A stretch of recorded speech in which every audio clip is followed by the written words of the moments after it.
All right, hello everyone. We are going to wait a couple minutes before we get started just to give people time to come in.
Hi everyone, we see more people coming in.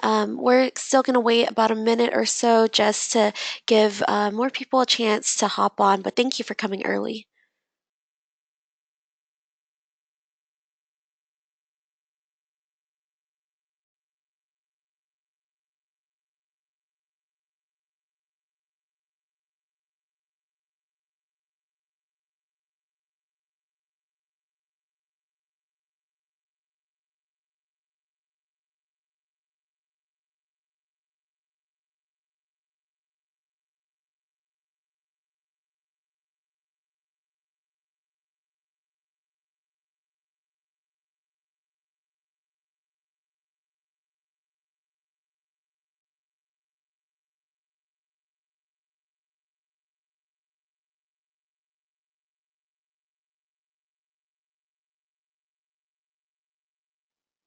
All right, we're going to get started.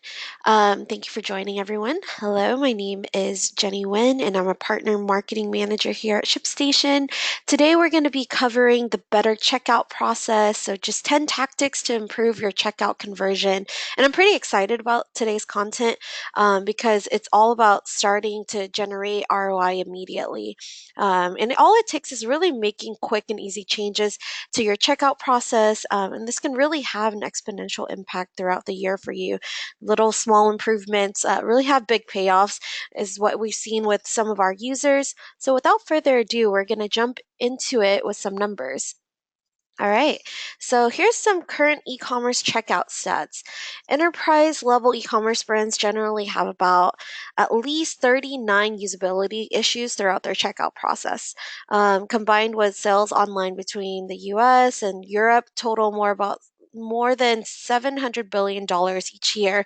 And then fixing usability issues can show an immediate improvement in cart conversions of over 35%, which actually translates to about collectively $260 billion in added sales for online companies in the US and in Europe. This basically means that fixing usability really matters. So, I'm going to jump into 10 tactics we know that drive major success to sellers like you. All right, number one, simplify the path to checkout completion. So first, we're going to focus on simplifying the path to checkout. You want to drive your shoppers' attentions towards minimum number of steps to completing a purchase. A great example of this is to make the account creation and login optional, and always offer a guest checkout process. So this applies to everyone, even your registered return customers. You think that they would log back in, but sometimes they're in a rush and maybe they forget their passwords or their logins. So don't let that get in their way. Guest checkout is crucial for sellers who want to improve their conversion, and it's so crucial because it typically leads to 10 to 30% increase in conversion. And I love this one because as someone who's buying online, I forget my passwords all the time. And I say that, I'll figure it out later, but most of the time I don't come back to checkout or I find it on Amazon or somewhere else. All right. So I'm gonna move on to number two. Number two, checkout starts before the cart. And what does this mean? It basically means that it's all about convenience and recognizing that the sales start at first contact, right? It's when I first see that, that picture of the item I want or that review of the item I want. And so we want to make it easier for shoppers to start the checkout process from the first contact if they want to. And there are too many ways for shoppers to get distracted online, for you to put too many steps between them and that purchase confirmation. Um, and one good example of this is, if you've ever gone shopping with the intention of buying something, as soon as you find it and you're thinking, okay, I just need this one product, and if they have it, then I'm going to buy it, right? And so that's pretty much the idea of or the ideal mindset of of a lot of shoppers, especially if they're like me and they don't really like shopping all that much, but they know what they want. And you want to be able to let them do this across multiple devices. Uh, Multiple device shoppers we find not only purchase more often, they also spend more when they do purchase. So help these customers check out faster with shortcuts such as mini carts or purchase pop-up overlays that they can see. Don't redirect them to a page where they can start the real purchase process. Start it where they are now. And a good example of this is, on Amazon when you're shopping, you can literally you see the buy now button pretty much anywhere on the page, and that's a good example of just meeting the customer where they're at. All right, number three, transparent pricing from the jump. So, your price should always be visible unless it's an extremely complex pricing model, in which case you probably need to work a lot harder to simplify that. This means that the full price is at checkout. You don't want to have your list your price first, and then like three steps down they see the shipping, and then more steps down they see like added tax. You want to kind of give them the all-in price or the summary or the estimated amount at checkout. And we find that 1 in 3 customers who abandon carts do so when they can't see the total or estimated total cost up front. And this is also going to help you establish trust. So if you're transparent with taxes, fees, shipping costs, then the customer is going to trust you more. And if they already know, then by the time they get to checkout, they're going to say, oh yeah, I'm going to buy this. I already know how much it costs. So don't give your customers any reason to change their mind. Number four, test your process and iterate. So I cannot stress this enough. Check your checkout processes. If you don't love it, then change it, because the average number of form fields shoppers see at checkout is 15. That's just too many. Um, as a shopper, I know this because if it's one too many steps, I start to abandon the process. So make sure you're testing it and thinking of being in the mindset of a shopper as you're testing out your shopping cart process. An optimized form should only be 7 fields, not the 15, just 7. And cutting the process nearly in half is going to be really just instrumental to your success in the checkout process. Definitely should try it. It makes a huge difference for shoppers. Some tips that I have regarding that, in terms of how to cut it down, is to make the shipping address a default, defaulting it to the same as the billing address and giving them the option to change it if it's wrong. Sometimes, most of the time, it's actually the same address. So you save the shopper and yourself a field, and then ask for their full name, and then just repeat it or parse it on the back end to other fields that you have. Uh, a lot of shopping carts make company actually not optional, but you should definitely make it optional and hide it behind a click. If they want to provide it, they can provide it. If not, then just behind the click. An auto detect address elements with geolocation from your browser, or just ask for the postal code and you auto populate it. It doesn't take that much logistically on the back end, but it really helps with the shopping experience. What I find is that what seems like a few fields to you may seem a lot to customers who have to do it over and over again every time they shop, especially with other merchants. It'll help set you apart as well. All right, moving on. So, number 5, flow is the key. Similar to kind of the last point, you don't want to have too many fields, you don't want to ask too much information, and you definitely don't want to ask information more than once. As a shopper, I find this really annoying, and I'm sure a lot of people do as well, because we find that 28% of e commerce sites ask the same questions multiple times during checkout. So one way you can change this is by trying to pre-fill forms with previously entered information, like we were talking about earlier. Shipping and billing addresses are a great way to identify past customers and link them to, their payment info, which you can populate if they had already asked you to. If you've given them the option to save that, that saves you a lot of time. You just don't want to make your customers reduplicate their information. And then kind of tied to this is number 6, don't make customers overshare personal information. Only ask what you need and will use. It's important to kind of keep it simple and provide context for why you're requesting the information you're asking for. So credit card example. It's sensitive, but research suggests that, there's several other kinds of data that shoppers are reluctant to share. Um, it's pretty interesting because we see that 1/3 of shoppers don't even want to share their birth date. So maybe you don't need it. I know, a lot of people want to keep it because they can have sales, etc. But you can definitely make that optional. You can have it, you can even hide it, or you can just have it hidden behind a click. So if they want to provide it, they can. You can even add something like, add your birth date for, additional promotions. People would be more willing to provide it when they know what it's for. Um, we find that 15% don't even want to share their phone numbers. And personally, for me, I like this one because I don't like to share mine either. Um, and then more than 1 out of 10 people would prefer not to identify their gender.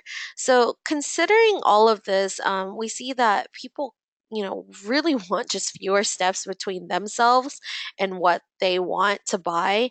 And if you put questions like, what is your gender? In between me trying to buy my coffee mug, unless there's really good reason behind it, I just want my mug. I'm not there to take a survey. I don't want to provide all of this information.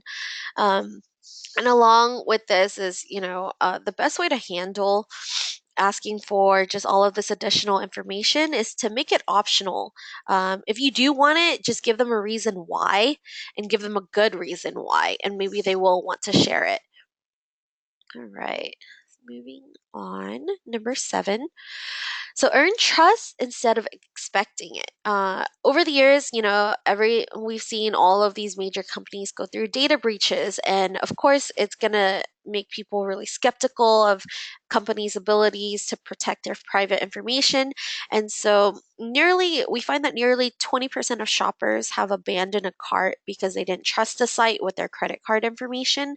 1 in 5 people potentially are saying no because they don't trust your checkout experience. The kicker is that most shoppers don't even understand how the technology works that protects them. So they're just making a decision entirely on their gut feeling. So that's basically probably how your site looks, or if, what their experience has been with you, that will really determine whether they trust you or not. So here's some ways that would really help kind of gain that credibility with your users. One is making the credit card portion of the checkout look more robust. So, setting it apart, making it look different.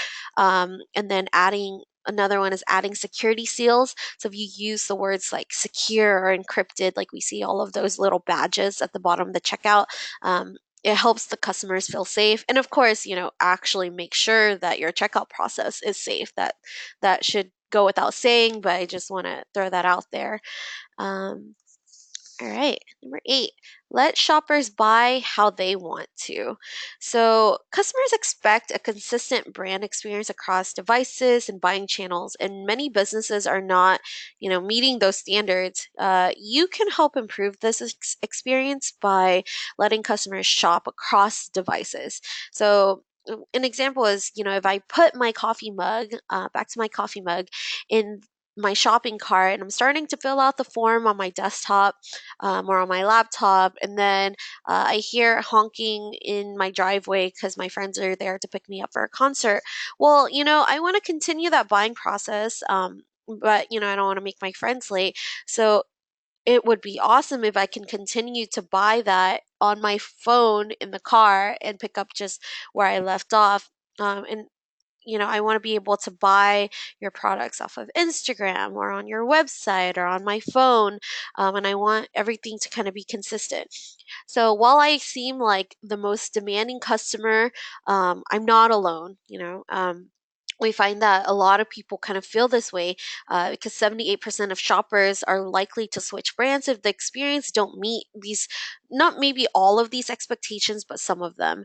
So, I mean, I just want to have a caveat here and just say that it doesn't mean that everything should look the same. Like your website and your Instagram buy process or your mobile process doesn't need to look the same across devices. It just means that the experience should be equally as good.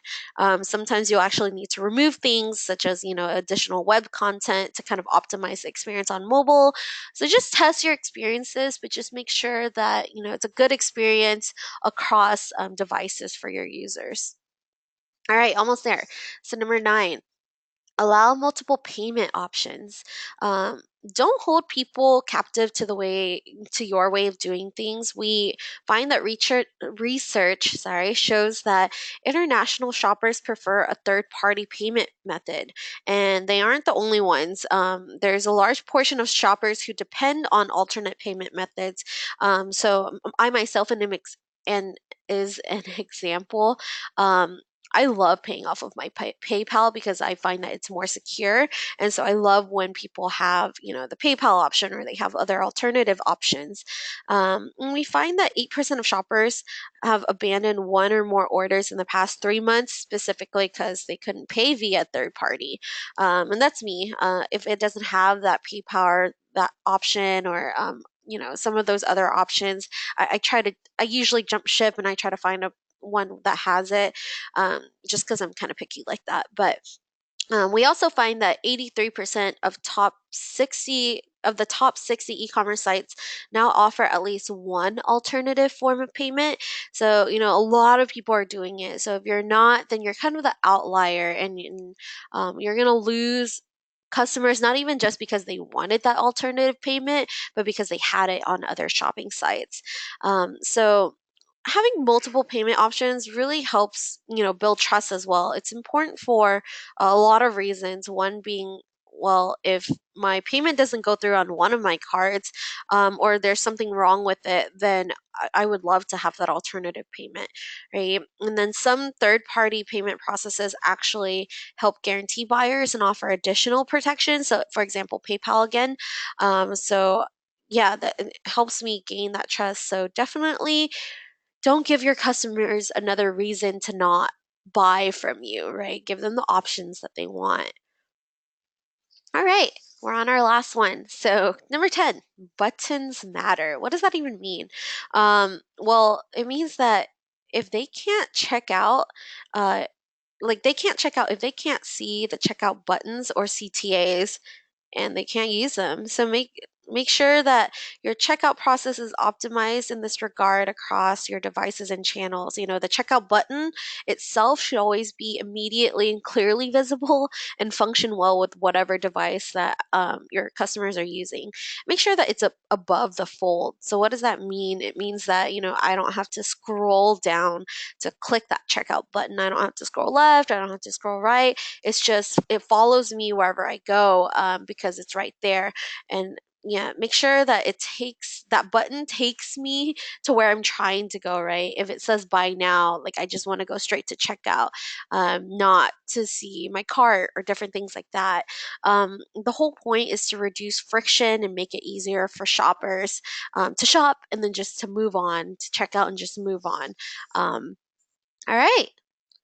And there you have it. That's the 10 checkout tactics to help you improve your conversion. And each one of these tactics actually have the potential to drive results to your bottom line in 2019 and also beyond. We hope that you're able to implement some of this. We hope that some of this is helpful. And then definitely share the results. If you've implemented some of this, we'd love to hear it down the line and make sure, and improve kind of the advice that we're giving to people. Yeah, and that's the webinar. I see a couple of questions. So before I go into them, I just want to say, if you do have questions after this webinar, just email webinars@shipstation.com and we're going to be able to address them. I might not actually, because I'm running a little bit out of time, I might not be able to get to a huge chunk of these. So please definitely just leave it, chat us your questions, and then we're able to kind of download it and touch base with you afterwards personally as well. So feel free to drop it in there. First question I see is how does ShipStation relate to this checkout process? Okay, that's a good question. We we traditionally, ShipStation is known to be post purchase, but webinars like these, we want to really help our users get to the post purchase, right? If you do a really good job getting your users to actually buy your product, then, it helps, then the number of orders will increase, and that's where ShipStation comes in. So we're not too tied to the pre-purchase or the checkout, but we find that it really overlaps and ties in between, volume and numbers. And then we also find that for, one of the tactics we had said, make sure that all your fees and the total cost is really clarified and really and just there in front of your users. Well, being on ShipStation will also help with that, because you kind of already you can live rate check what it's going to be, what the shipping cost is going to be if you're not doing Prime or selling on Amazon Prime. Most of the time, you're going to have to check your shipping costs, which is why a lot of people um, will make it an additional step to see what the shipping cost is. But with ShipStation, you can auto generate that live rate for your users so they can actually see it up front. And honestly, I'm sorry, but that is about all the time that I have today. So, yeah, feel free to, I'll leave this open for a couple minutes. Feel free to put your questions in the chat. And again, it's webinars@shipstation.com if you still have questions that we haven't answered. And, good luck selling. We hope that it's going to be a great rest of 2019 for you and that your checkout process looks awesome. All right. Thanks, guys. Have a good one.